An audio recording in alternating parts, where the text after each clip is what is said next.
Hey, you beaner, go back to Chicago. I'm about to kick your butt. You see, just go back to making burritos, man. You see these right here? These are right here, calling your name, about to knock you out. Referee makes the fighters touch gloves. Fighters go to their corners, bell rings. Body, jab, left hook, boom! Knocks him out. Hey man, I think your guy needs a stretcher because he's not talking anymore. Professional boxing is a tough sport to excel in, especially when it comes to setting yourself apart from the rest.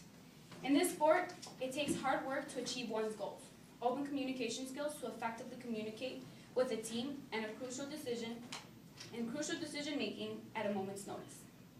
I had the privilege of interviewing David Diaz, a former lightweight world champion. It is clear that we all need to have good communication skills to achieve our goals in the long run, whether it be in the workplace, such as an office, or in the ring. Communication is key.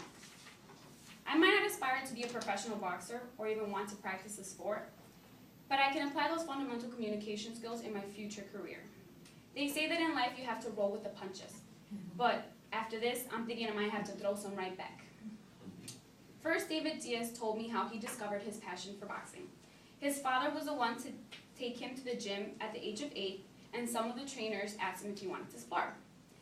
And ever since then, that moment, he fell in love with the sport. His favorite part about boxing, he said, was he was able to hit other kids without getting in trouble. And that was a ticket to gold. Second, he told me who his role models were. At the time, Mike Tyson and Julio Cesar Chavez were memorable fighters, and he enjoyed watching both fighters in the ring. Yet one person who stood out the most was his father. His father arrived with very little to this country and with a large family to care for. He was able to move them forward, and they prospered. And he said, "My dad is my role model and idol all in one. If it wasn't for him, I wouldn't be anywhere I am at now." Now that we know about David's early years, we move into talking about his life during his career.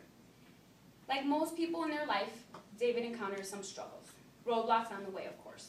He explained that he went through obstacles such as promotions he thought he should have received, as well as switching managers and lack of communication with his team that led to many disappointments. His mother became very sick and needed a kidney transplant. He said that these things tested him as a person, even taking some time off due to the rocky path that he chose at one point in his life. Luckily, David was able to steer back onto his original path with the help of his loved ones. David said that his positive attitude helped him overcome most of those obstacles. He mentioned that in his career, that in a career such as boxing, like many other professions, there is always going to be people who don't like you, people who don't like your style, but you have to learn to block them out. He said to me, "Sometimes doors closed on me for specific reasons. I was meant to open another door. When that happened to me, I always thought to myself, my time will come." Now that we have talked about his career, David reflects upon his life until thus far. David was a 1996 U.S. Olympian who fought alongside other teammates such as Antonio Tarver, Fernando Vargas, and Floyd Mayweather Jr., just to name a few. I asked him what his biggest accomplishment was. He said, first, his 3 boys were. Second, representing the USA in the 1996 Olympics. I also asked him what other career he might have chosen if he hadn't pursued boxing. He said he didn't know what he would have done with his life or what would have been of him if he hadn't pursued it. He never thought he would have made it past the age of 35. He is now 37, happily married, and has 3 amazing sons. Boxing has been all I've ever known, he said to me, and it saved me. I asked him what advice he could give kids who wanted to pursue a career in boxing. He said to me, "I would say, first and foremost, surround yourself with people who truly care about you. Get people whose main focus and best interest is for you. Don't fall for shortcuts people have to offer you, because in the long run, they set you back even further. Have patience and believe in yourself. Most importantly, love the sport. And if you're married or have a significant other, let them know marriage is first. Your marriage is first the sport, so that there isn't any confusion." Like I have mentioned before, in the sport of boxing, it takes hard work to achieve one's goals, open communication skills to effectively communicate with the team, and crucial decision making at a moment's notice.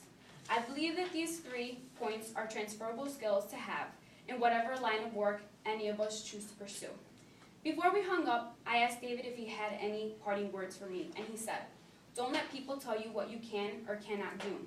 If I would have let haters get to me, I would still be getting into fights over my ears." Thank you.